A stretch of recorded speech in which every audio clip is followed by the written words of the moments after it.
Wood Mallesons is a global top-tier law firm. We've got over 2,700 lawyers, and here in our Sydney office we've got about 650 staff. Our clients range from big multinational organisations to regional and local businesses. I'm Vicky Irvine, Mobility and Wellbeing Manager here. The thing I love most about my job is I'm just so passionate about making a difference within the profession. In a typical day, one of our lawyers might be spending a lot of hours drafting documents, spending time speaking with clients, understanding their businesses, trying to help them solve their problems. It's when you're working on big transactions and the banks are involved and the client says they need something by 9 o'clock the next morning, so teams will work through the night to get that done. And that's what our clients expect. Well, I think we're a top-tier firm, so we attract top talent. And when you get a lot of people like that in an environment together, they're very competitive. Stress is a big issue for us, so it's around managing their stress.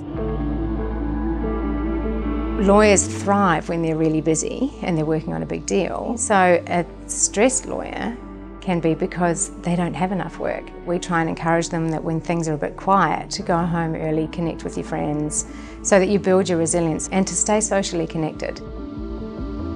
I think statistics show that lawyers are 4 times more likely to suffer from depression and anxiety than the general population. But I think that comes back to as well the type of people that are attracted to the law.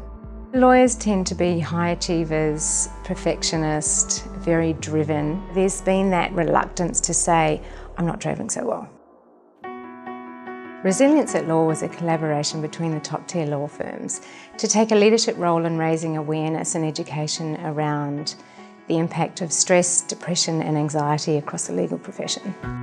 We then looked at producing a DVD to speak about their mental health experience. It made it okay to say, I've got a mental health concern. And that's been the start of a major cultural change. Within the first 6 weeks of showing that DVD, we had 36 new calls to our EAP provider, which was huge because in the legal profession, EAP is very underutilised. The 2 big initiatives that we did last year one was our Wellbeing Officer initiative, and the other one was we created a training program with our rehab provider called Managing Mental Health in the Workplace. We hosted those training sessions around Australia, invited all the other top tier and mid-tier firms to attend. It showed them when somebody comes to you with a mental health concern, what do you do with that? Showing them how to recognise it, how to respond to it. So the main focus for me is getting our HR teams to refer it to a rehab provider, and we're one of the few organisations that actually engages a rehab provider to help us deal with those mental health concerns.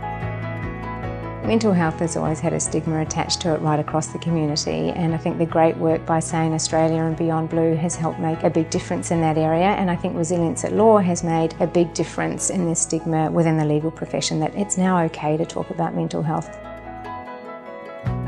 People don't take so much time off work anymore. People are not getting to the stage where they're broken and they can't continue. They're managing their mental health up front, so they don't actually get to that place where they're depressed. They're coming to us early and we can help them. Lawyers are our key assets. If we don't have lawyers, we don't have clients. So we need to make sure that people look after themselves and invest in their health and well-being so that they're productive and generating revenue for the firm and looking after our clients.